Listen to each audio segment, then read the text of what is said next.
শিক্ষার্থী বন্ধুরা আসসালামু আলাইকুম। আজকে আমি একটি খুবই গুরুত্বপূর্ণ টপিক নিয়ে তোমাদের সামনে হাজির হয়েছি, আর সেটি হলো জেরান্ড। তো আজকে আমরা শুধু জেরান্ড নিয়ে কথা বলবো না, আজকে আমরা প্রেজেন্ট পার্টিসিপল, ইনফিনিটিভ, এই তিনটি গুরুত্বপূর্ণ টপিক নিয়ে কথা বলবো। আর তোমরা সম্পূর্ণ ভিডিওটা দেখবে, কারণ হচ্ছে যে আমরা জেরান্ড জানি, আমরা জানি প্রেজেন্ট পার্টিসিপল, আমরা হয়তো ইনফিনিটিভ জানি, কিন্তু আমাদের প্রবলেম হয় যে জেরান্ডও ভার্ব প্লাস আইএনজি যুক্ত word, present participle verb plus ING যুক্ত ওয়ার্ড। আবার দেখা যাচ্ছে যে আমাদের তাহলে কোনটি জেরান্ড আর কোনটি প্রেজেন্ট পার্টিসিপল, এটা কিন্তু অনেক সময় আমাদের বড় প্রবলেম হয়ে দাঁড়ায়, আমরা কিন্তু চিনতে পারি না। আবার দেখা যাচ্ছে যে একই রকম বাক্যে কখনো কিন্তু টু প্লাস মূল ভার্ব হয়ে যাচ্ছে। তা আমরা এই তিনটির কখন কোনটা হয় সেটা সম্পর্কে আজকে বিস্তারিত আলোচনা করার চেষ্টা করব। তো আমরা আজকে প্রথমে যে টপিকটি হোয়াইট বোর্ডে লিখেছি সেটি হলো জেরান্ড। তো জেরান্ড সম্পর্কে তোমাদের ধারণা আছে হয়তো, আর না থাকলে আজকে সারা জীবনের জন্য মনে রাখবে জেরান্ড সমান হচ্ছে ভার্ব প্লাস আইএনজি। তো what should be the definition of gerund? অনেকভাবে বলা যেতে পারে জেরান্ডের ডেফিনিশন কি। আজকে আমরা সরাসরি জেরান্ডের একটা ডেফিনিশন হোয়াইট বোর্ডে লিখে দিয়েছি, তোমরা কাগজ কলম হাতে রাখতে পারো এবং তোমরা এই ডেফিনিশনটা লিখেও রাখতে পারো। আমরা লিখেছি যে কোনো আইএনজিযুক্ত ভার্ব যখন কোনো বাক্যে নাউনের কাজ করে তখন তাকে জেরান্ড বলে। তো আমরা আবার বলি যে কোনো আইএনজিযুক্ত ভার্ব যখন কোনো বাক্যে নাউনের কাজ করে তখন তাকে জেরান্ড বলে। এই সংজ্ঞাটি প্রথমে তোমাদের মনে রাখতে হবে। আরেকটি কথা আমরা বলি যে আইএনজিযুক্ত ভার্বটিকে যদি হোয়াট দ্বারা প্রশ্ন করা যায় অথবা কি দ্বারা প্রশ্ন করা যায় আর এর উত্তর যদি পাওয়া যায় তাহলে কিন্তু অবশ্যই সেটি জেরান্ড। তা আমরা জানবো আজকে যে নাউন একটি বাক্যে কতগুলো জায়গায় বসতে পারে। আমরা মোটামুটি জানবো যে সাবজেক্ট আকারে বসতে পারে, অবজেক্ট আকারে বসতে পারে, কমপ্লিমেন্ট আকারে বসতে পারে, যে কোনো প্রিপোজিশনের পরে নাউন বসতে পারে, তারপরে যে কোনো ডিটারমাইনারের পরে নাউন বসতে পারে, যে কোনো আর্টিকেলের পরে নাউন বসতে পারে, পজিটিভের পরে নাউন বসতে পারে, কোয়ান্টিফায়ারের পরে নাউন বসতে পারে। তা আমরা কিন্তু অনেকগুলো নাউনের জায়গা বলতে পারবো। তো আজকে আমরা মোস্ট ইম্পর্টেন্ট কয়েকটি জায়গা যেখানে জেরান্ড বসতে পারে এমন কিছু জায়গা নিয়ে আমরা গল্প করব। তো প্রথমেই আমরা হোয়াইট বোর্ডে লিখেছি যে নাম্বার 1-এ আমরা লিখেছি যে সাবজেক্ট হিসেবে জেরান্ড বসতে পারে। Gerund means verb plus ING বসতে পারে।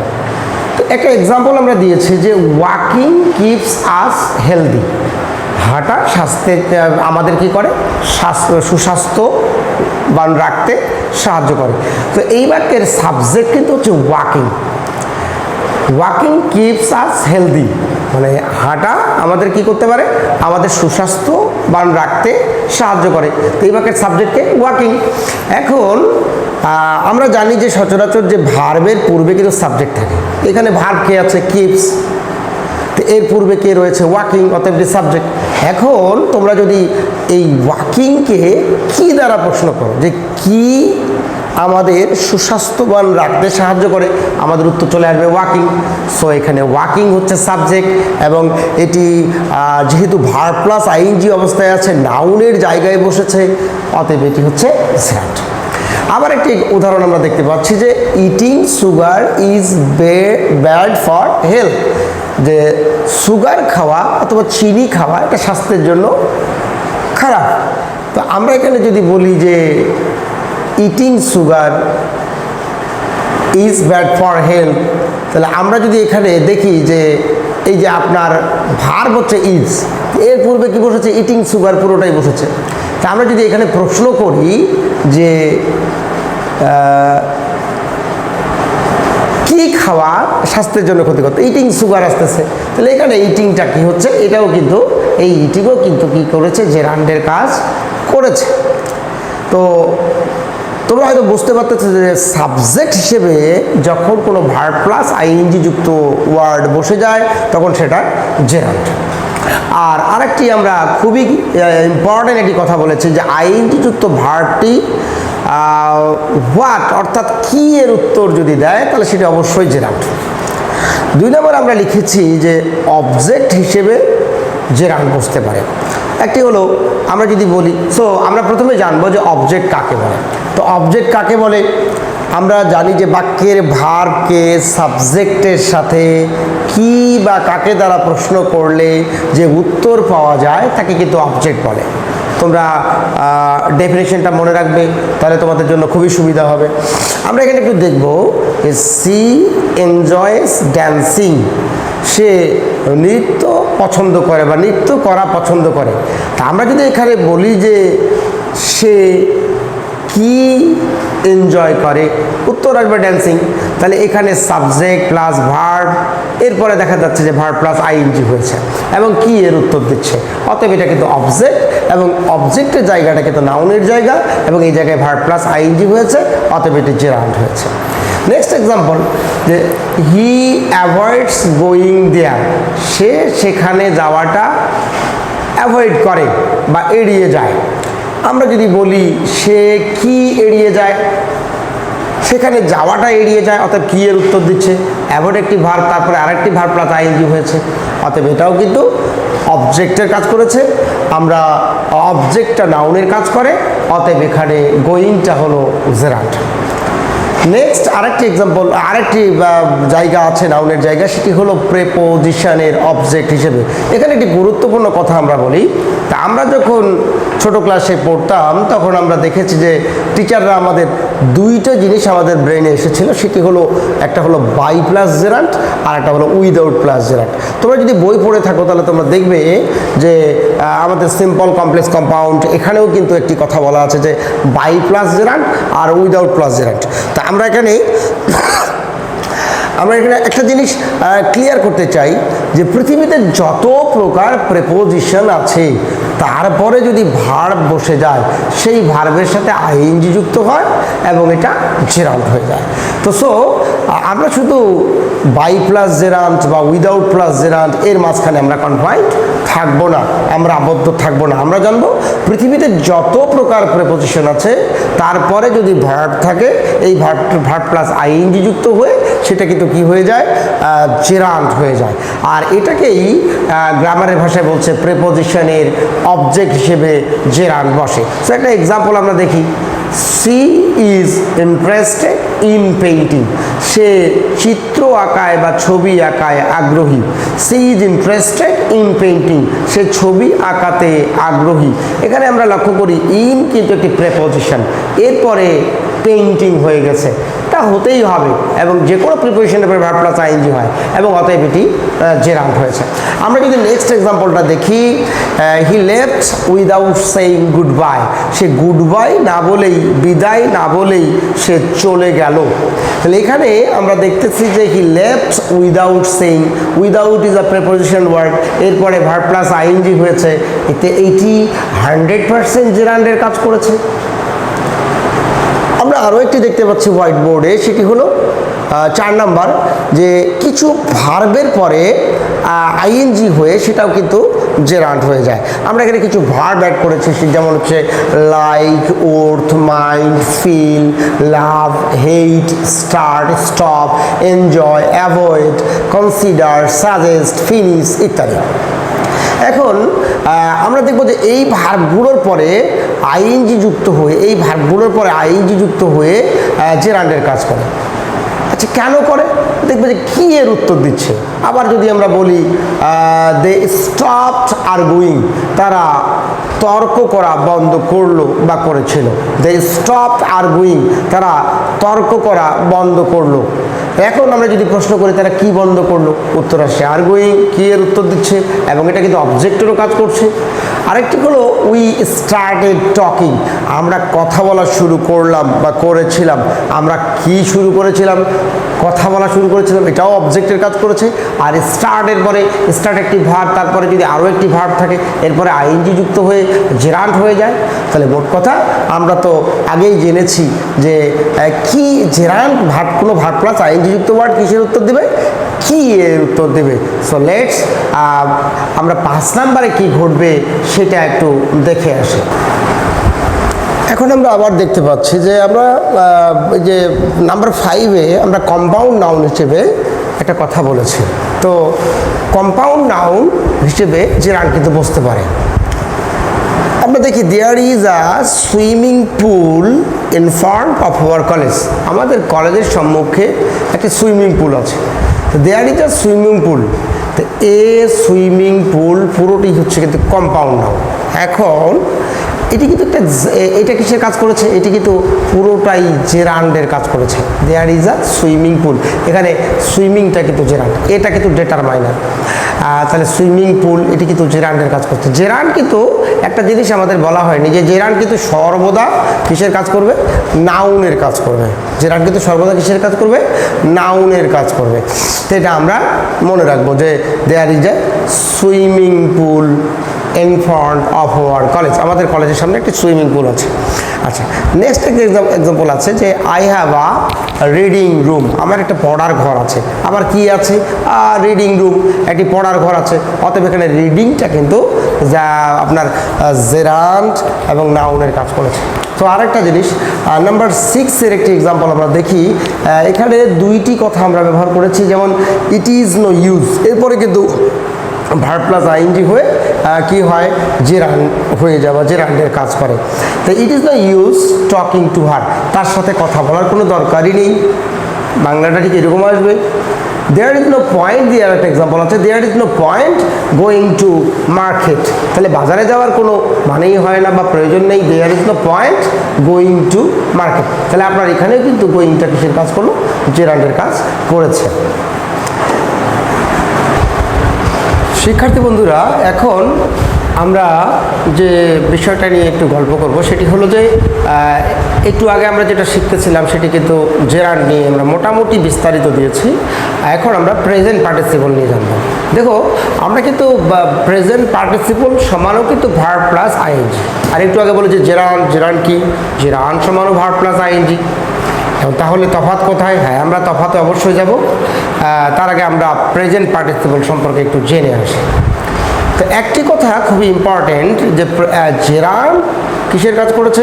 ওটা কিন্তু নাউনের কাজ করে। আর প্রেজেন্ট পার্টিসিপল এটা কিন্তু অ্যাডজেক্টিভের কাজ করে। দুটোই ভার্ব প্লাস আইএনজি, একটি করে নাউনের কাজ আর একটি করে অ্যাডজেক্টিভের কাজ। এখন আমরা প্রেজেন্ট পার্টিসিপলের ডেফিনেশনটা সম্পর্কে জানব। তো যখন কোনো আইএনজি যুক্ত ভার্ব কোনো বাক্যে বসে অ্যাডজেক্টিভের কাজ করে তখন তাকে প্রেজেন্ট পার্টিসিপল বলে। যখন কোনো আইএনজি যুক্ত ভার্ব কোনো বাক্যে বসে যদি সেটা অ্যাডজেক্টিভের কাজ করে তাহলে সেটা প্রেজেন্ট পার্টিসিপল। এখন আমরা দেখব যে প্রেজেন্ট পার্টিসিপল হিসেবে আইএনজি যুক্ত ভার্ব কোথায় কোথায় বসে। মোটামুটি আমরা 3টে জায়গা আইডেন্টিফাই করেছি। একটি জায়গা হলো সকল কন্টিনিউয়াস টেন্সের আইএনজি যুক্ত ভার্বগুলো প্রেজেন্ট পার্টিসিপল। এখন এই জিনিসটা অনেক গ্রামারে আলোচনা নেই। আমরা জানবো যে কন্টিনিউয়াস টেন্স কতগুলো। কন্টিনিউয়াস টেন্স কিন্তু আপনার টোটাল 6টা। একটি হলো প্রেজেন্ট কন্টিনিউয়াস, একটি হলো পাস্ট কন্টিনিউয়াস, একটি হলো ফিউচার কন্টিনিউয়াস, আরেকটি present perfect continuous, past perfect continuous, আরেকটি হলো ফিউচার পারফেক্ট কন্টিনিউয়াস। এই যে 6টা কন্টিনিউয়াস টেন্সের যে আইএনজি ফর্মগুলো রয়েছে, আইএনজি ভার্বগুলো রয়েছে, সেগুলো কিন্তু প্রেজেন্ট পার্টিসিপলের অংশ।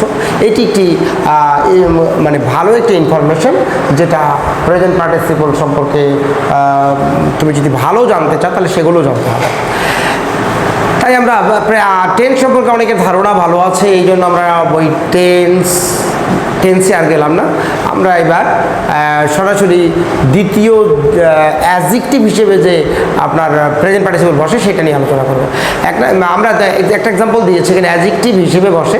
একটা এক্সাম্পল দিয়েছি, I saw a sleeping cat. আমি একটি ঘুমন্ত বিড়াল দেখলাম। I saw a sleeping cat, আমি একটি ঘুমন্ত বিড়াল দেখলাম। এখন প্রবলেম হলো এখানে দেখো যে I saw a sleeping cat, আমি একটি ঘুমন্ত বিড়াল দেখলাম। এখানে এটা ডিটারমাইনার আর ক্যাট হলো নাউন। নাউন সম্পর্কে অতিরিক্ত তথ্য হচ্ছে ক্যাটটা কেমন, বলতে যে ঘুমন্ত বিড়াল, ক্যাটটা কেমন ঘুমন্ত বিড়াল। একটি কথা বলি যে এই যে অ্যাজেক্টিভের জন্মটাই হয়েছে নাউন বা প্রোনাউন সম্পর্কে অতিরিক্ত তথ্য দেওয়ার জন্য। অ্যাজেক্টিভের জন্মটাই হলো নাউন বা প্রোনাউন সম্পর্কে অতিরিক্ত তথ্য দেওয়ার জন্য। তো এখানে কিন্তু দেখো যে ক্যাট সম্পর্কে অতিরিক্ত তথ্য দেওয়া হচ্ছে, সেটা হচ্ছে ক্যাটটা কেমন অবস্থায় আছে, স্লিপিং, ঘুমন্ত অবস্থায়। সো এটা কিন্তু অ্যাডজেক্টিভের কাজ করেছে, অতএব এটা আমরা বলবো যে প্রেজেন্ট পার্টিসিপল। নেক্সট এক্সাম্পলে আমরা দেখি ওয়ার্কিং ডগ স্কেয়ার্ড হার, একটি ঘেউ ঘেউ করা কুকুর তাকে কি করেছিল, ভীত করে দিয়েছিল। আমরা যদি এখানে লক্ষ্য করি দ্য বার্কিং ডগ, যে একটি ঘেউ ঘেউ করা কুকুরটি স্কেয়ার্ড হার তাকে কি করেছিল, ভীত করে দিয়েছিল। তাহলে এখানে কিন্তু এই ডগ সম্পর্কে অতিরিক্ত তথ্য, যে ডগটা কেমন অবস্থায় ছিল, বার্কিং, ঘেউ ঘেউ রত ছিল। অতএব এটা কিন্তু প্রেজেন্ট পার্টিসিপল এবং অ্যাডজেক্টিভের কাজ করেছে। পার্টিসিপল হিসেবে আপনার প্রেজেন্ট পার্টিসিপল বসতে পারে পার্টিসিপল ফ্রেজ হিসেবে। একটি উদাহরণ, ওয়াকিং ডাউন দ্য স্ট্রিট, এটা পুরোটাই কিন্তু একটা phrase. Walking down the street, একটা, দুইটা, তিনটা, চারটা ওয়ার্ড মিলে একটা ফ্রেজ হয়েছে। এখানে কোনো ফিনিট ভার্ব নেই, এই ওয়াকিংটা এখানে নন ফিনিট, অতএব এটা phrase. Walking down the street, এই রাস্তা দিয়ে যাওয়ার সময় সি ফাউন্ড আ ওয়ালেট, সে একটি ওয়ালেট পেয়েছিল। তাহলে ওয়াকিংটা এখানে কিসের কাজ করলো, প্রেজেন্ট পার্টিসিপল, এটা এখানে সাবজেক্ট আকারে বসেনি। নেক্সট আর একটা এক্সাম্পল হচ্ছে হিয়ারিং দ্য নয়েজ, শব্দটি শুনে দ্য বেবি ওক আপ, শিশুটি জেগে উঠলো বা তার ঘুম ভেঙে গেল। তাহলে হিয়ারিং দ্য নয়েজ এখানে অ্যাডজেক্টিভের কাজ করেছে এবং এটি নয়েজ সম্পর্কে অতিরিক্ত তথ্য দিচ্ছে, হিয়ারিং দ্য নয়েজ, এবং এটা পুরোটা অ্যাডজেক্টিভের কাজ করেছে, অতএব এটি প্রেজেন্ট পার্টিসিপল। এখন আমরা খুবই গুরুত্বপূর্ণ, একেবারে খুবই গুরুত্বপূর্ণ দুটি বিষয় নিয়ে আমরা কথা বলবো। একটি হলো যে একটি লাইন আমরা নিচে দুটো লাইন লিখেছি, একটি হলো I saw a sleeping child on the bed, আরেকটি লাইন হলো I bought a sleeping dress from the market. তাহলে প্রথম লাইনটির বাংলা মিনিং কি, I saw a sleeping child on the bed, আমি বিছানার উপর একটি ঘুমন্ত শিশু দেখলাম। আর I bought a sleeping dress from the market, আমি বাজার থেকে একটি স্লিপিং ড্রেস কিনলাম, যে ড্রেসটা দিয়ে আমি কী করবো, ঘুমাবো। তাহলে এখন আমরা এখানেও কিন্তু আছে a sleeping child, determiner plus verb plus ING plus noun, a sleeping dress, এখানেও কিন্তু determiner plus verb plus ING plus noun. আমরা কোনটাকে জেরান্ড বলবো আর কোনটাকে প্রেজেন্ট পার্টিসিপল বলবো, খুবই দ্বন্দ্বের একটা বিষয়। এখানে খুবই ইম্পর্ট্যান্ট একটা জিনিস আমরা শিখবো। যদি এমন ঘটনা ঘটে যে পার্টিসিপল ফ্রেজ চলে আসে আ স্লিপিং চাইল্ড, আ স্লিপিং ড্রেস, সেক্ষেত্রে আমরা কিন্তু একটা জিনিস, খুবই ইম্পর্ট্যান্ট একটা জিনিস এখানে আছে। আমরা দেখব যে এখানে I saw a sleeping child, দেখো তো চাইল্ড কি স্লিপ করার কাজটা করে না করে না? হ্যাঁ করে, চাইল্ড তো স্লিপ করার কাজটা করে। তো চাইল্ড যখন স্লিপ করার কাজটা করবে, আইনযুক্ত ওয়ার্ডের যখন তুমি এরকমটা ফ্রেজ পেয়ে যাবে, পার্টিসিপল ফ্রেজ, তখন দেখবা যে এই যে determiner plus verb plus ING plus যে পরের যে ওয়ার্ডটি রয়েছে, এই নাউনটি রয়েছে, নাউনটি কি ভার্ব প্লাস আইএনজিযুক্ত ওয়ার্ডের কাজটা করে না করে না? যদি আইএনজিযুক্ত ওয়ার্ডের কাজটা করে তাহলে সেটা প্রেজেন্ট পার্টিসিপল। আর আমরা নিচের বাক্যটা দেখি, I bought a sleeping dress, আমি একটি ঘুমানোর জন্য ড্রেস কিনেছিলাম। তো এখানে ড্রেসটা কি স্লিপ করার কাজটা করে না করে না? অতএব এটা জেরান। আমার মনে হয় তোমরা বুঝতে পেরেছো যে ড্রেস কিন্তু স্লিপ করার কাজটা করে না। তো ড্রেস যদি আইনযুক্ত ভার্বের কাজটা না করে থাকে তাহলে সেটা কিন্তু জিরান। আর যদি চাইল্ড যদি স্লিপ করার কাজটা করে বা ভার্ব প্লাস আইনযুক্ত ওয়ার্ডের পরের যে নাউনটি রয়েছে এটা যদি আইনযুক্ত ভার্বের কাজটা করে তাহলে সেটা প্রেজেন্ট পার্টিসিপল। আমার মনে হয় তোমরা স্পষ্টভাবে বুঝতে পেরেছো।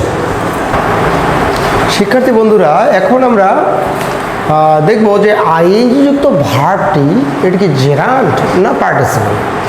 এটি কিন্তু অনেক কনফিউশন যে এটা প্রেজেন্ট পার্টিসিপল নাকি এটা জেরান্ট, কারণ জেরান্টও ভার্ব প্লাস আইএনজি, আবার প্রেজেন্ট পার্টিসিপলও ভার্ব প্লাস আইএনজি।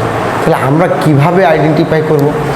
চলো আমরা খুবই দুটো গুরুত্বপূর্ণ নিয়ম অ্যাপ্লাই করে, দুটি গুরুত্বপূর্ণ সিস্টেম অ্যাপ্লাই করে আমরা কিন্তু এটাকে আইডেন্টিফাই করতে পারবো। নাম্বার 1 আমরা বলেছি যে আইএনজি যুক্ত অংশকে দ্যাট ক্লজে রূপান্তর করা গেলে সেটি প্রেজেন্ট পার্টিসিপল। আইএনজি যুক্ত অংশকে দ্যাট ক্লজে রূপান্তর করা গেলে ওই আইএনজি যুক্ত অংশটি প্রেজেন্ট পার্টিসিপল। একটা উদাহরণ দেখি, আর রোলিং স্টোন গেদার্স নো মোস। আর রোলিং স্টোন গেদার্স নো মোস মানে যে পাথর গড়িয়ে যায় সেখানে কোনো শ্যাওলা জমে না। তাহলে দেখো এখানে এ রোলিং স্টোন, এখানে কিন্তু determiner plus rolling verb plus ING plus stone noun আছে। এখন প্রথম আমরা এর একটু আগে কিন্তু এমন একটা কথা বলছিলাম যে স্টোন কি রোল করা কাজটা করে না করে না। স্টোন তো রোল করার কাজটা করে। যদি স্টোন রোল করার কাজটা করে তাহলে তো এটা প্রেজেন্ট পার্টিসিপল, অতএব ঠিক আছে। কিন্তু এখন দেখি এটাকে অন্য একভাবে আমরা বলতেছি যে a stone that is rolling gathers no moss. এই বাক্যটাকে দ্যাট ক্লজ দিয়ে কি করা গেল, এই রোলিং স্টোনকে এটাকে কিন্তু এই যে রোলিংটাকে দ্যাট ক্লজ দিয়ে কিন্তু রূপান্তর করা গেল। I stone that is rolling gathers no moss, মোট কথা কমপ্লেক্স করা হলো। তাহলে আরেকটি দেখি, আইএনজি যুক্ত অংশকে ফরযুক্ত ফ্রেজে রূপান্তর করা গেলে সেটি জেরান্ট। আইনযুক্ত অংশটাকে যদি ফরযুক্ত ফ্রেজে রূপান্তর করা যায়, মানে দ্যাট ক্লজ না, এটা ফরযুক্ত ফ্রেজ। এখন একটা উদাহরণ দেখি, I joint a riding school. আমি একটা রাইডিং স্কুলে ভর্তি হয়েছিলাম। I joint a riding school. এবার দেখো রাইড করা মানে রাইড শেখা, সাইকেল চালানো, গাড়ি চালানো ইত্যাদি ইত্যাদি, রাইডিং স্কুলে আমি ভর্তি হয়েছিলাম। এখন দেখা গেল আমরা যদি এবার দেখি determiner plus verb plus ING plus একটি নাউন রয়েছে। এবার বলেন তো স্কুলটা কি রাইড করার কাজটা করে না, করে না, অতএব এটি তো আপনার জেরান্ট। এখন আমরা বলেছিলাম ফর ক্লজে রূপান্তর করা গেলে সেটি কিন্তু জেরান্ট। তাহলে I joint I school for riding. আমি কিন্তু একটা স্কুলে যোগদান করেছিলাম ফর রাইডিংয়ের জন্য, রাইডিং শিখবো, আমি গাড়ি চালানো শিখবো। সো আমার মনে হয় এই আইএনজি যুক্ত ভার্ব এটা জেরান্ট নাকি পার্টিসিপল আমরা কিন্তু খুবই ক্লিয়ারলি এটা ব্যাখ্যা করার চেষ্টা করেছি। তোমরা যদি এটা একটা নোট রাখো, তোমরা যদি হাতে একটি কলম রাখো, একটি নোটবুক রাখো, এটাকে যদি নোট করে নাও তাহলে তোমাদের আমার মনে হয় ক্লিয়ার হয়ে যাবে। সো আমার মনে হয় তোমরা বুঝতে পেরেছো।